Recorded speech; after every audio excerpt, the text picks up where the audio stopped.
અમારી સમ્રાટ સમાચાર ચેનલ સબસ્ક્રાઇબ કરો, લાઇક કરો, કોમેન્ટ કરો અને જોતા રહો પળે પળના દરેક પ્રકારના સમાચારો।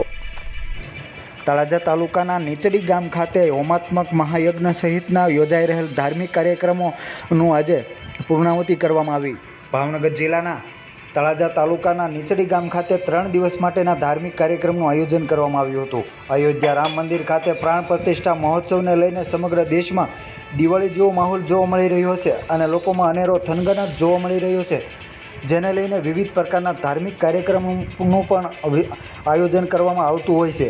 તેવી જ રીતે તળાજા તાલુકાના નીચડી ગામ ખાતે આવેલ શ્રી ખાંડિયા હનુમાન દાદાના પવિત્ર સાનિધ્યમાં 3 દિવસ માટેના ધાર્મિક કાર્યક્રમનું આયોજન કરવામાં આવ્યું હતું। હનુમાનજી દાદાના સાનિધ્યમાં 3 દિવસ માટેના હોમાત્મક મહાયજ્ઞ સહિતના વિવિધ પ્રકારના ધાર્મિક કાર્યક્રમો યોજાયા હતા, જેની આજે પૂર્ણાહુતિ કરવામાં આવી હતી।